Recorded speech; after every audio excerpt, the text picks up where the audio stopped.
Donc voici venu le temps des 3 questions qui dérangent. Alors en fait ce sont 3 petites questions et le défi est d'essayer de répondre en maximum 3 minutes pour chaque question. Donc voici la première question. La question que tout le monde se pose. Alors Luc, souvent quand on est stressé, quand on a une vie très active, c'est pas toujours évident de se dire qu'il faut qu'on se détende.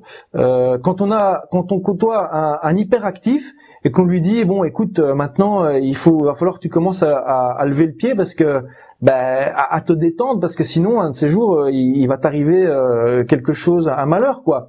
Le problème c'est que quand on parle à un hyperactif, il nous écoute pas. Donc est-ce que il y a comment faire pour franchir le pas vers la sophrologie? En fait, c'est très simple. Il suffit d'utiliser les moments qui servent à rien. Et les moments qui servent à rien, il y en a plein. Il y en a plein. Il y a plein de moments où on est en train d'attendre quelque chose et on ne fait rien.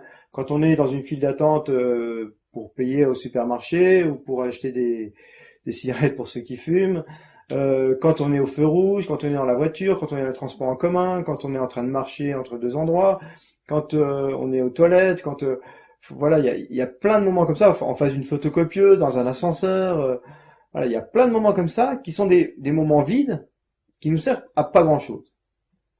Et donc dans ces moments-là, on pourrait très bien juste insérer un petit moment de relâchement, juste lâcher les épaules et en soufflant profondément.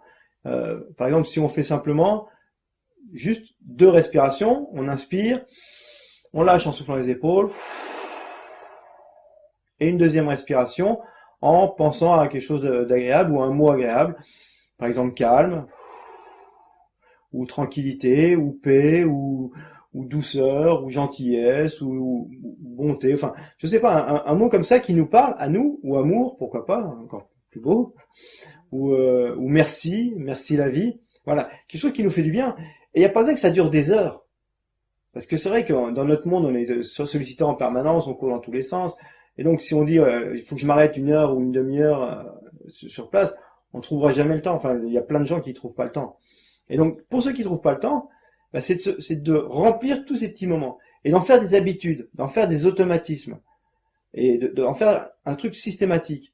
C'est-à-dire qu'à chaque feu rouge, à chaque ascenseur, à chaque photocopieuse, pour ceux qui sont devant la photocopieuse régulièrement, chaque fois que vous êtes au téléphone avec quelqu'un ou que vous attendez, que vous êtes en attente. À chaque moment de stress en fait, à chaque pic de stress en fait. Voilà, c'est ça. À chaque moment qui normalement on dit là, ça avance pas, je voudrais que ça aille plus vite, et utilisez ces moments-là justement pour faire l'inverse. Et du coup, si vous faites ça 10 fois, 20 fois, 30 fois dans la journée, vous allez voir que votre niveau de stress, votre niveau de bien-être, votre niveau de stress va baisser, votre niveau de bien-être va augmenter de façon exponentielle. D'accord, super. Je fais juste une petite parenthèse, ce que tu disais, les mots pour se calmer comme amour ou paix ou des choses comme ça. La puissance des mots. Est-ce que tu connais est-ce que vous connaissez les travaux du japonais Emoto? Je reviens plus. Oui, tout à fait, qui est mort il y a pas très longtemps. Oui, tout à fait, sur la mémoire de l'eau et sur l'impact des mots sur l'eau. Et où on se rend compte qu'effectivement, si on met les mots amour, ça fait des beaux cristaux. Que si on met les mots haine, ça fait des cristaux tout pourris. C'est stupéfiant. Masaru Emoto. Voilà, Masaru Emoto, c'est ça. Voilà, je revenais plus sur son prénom, c'est ça. Tout à fait. C'est incroyable. Et qui est décédé la semaine dernière, je crois. Ouais, effectivement. Ouais. Non, mais le fait de penser simplement à ces mots-là, en fait, l'expérience, c'est qu'il prenait de l'eau. Quand il les gelait, les particules d'eau, quand on les regarde au microscope, on voit qu'en fait, toute la structure est complètement chaotique. Donc, il prenait l'eau d'un lac, par exemple, pollué, etc.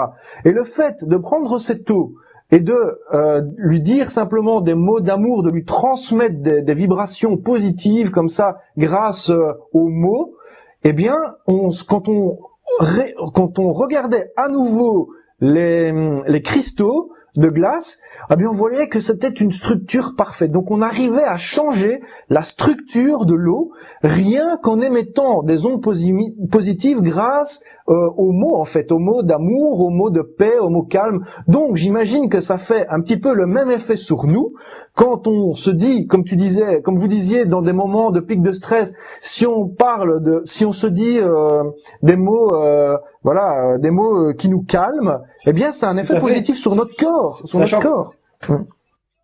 Tout à fait. Sachant qu'on est composé de 60% d'eau, donc forcément, ça a un impact sur nous, puisque ça a un impact sur notre eau, et plus de la moitié de notre corps est composé d'eau, donc voilà, ça a un impact important. Ok, merci beaucoup Luc. Donc voilà, maintenant on va poser la deuxième question, la question qui tue. Alors, la question qui tue, ça fait peur, hein.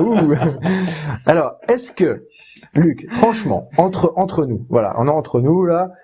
Franchement, est-ce que ça serait quand même pas mieux, ou plus facile, ou bien plus rapide, plus efficace, de prendre une petite pilule anti-stress de temps en temps, un tranquillisant ou un antidépresseur, quoi.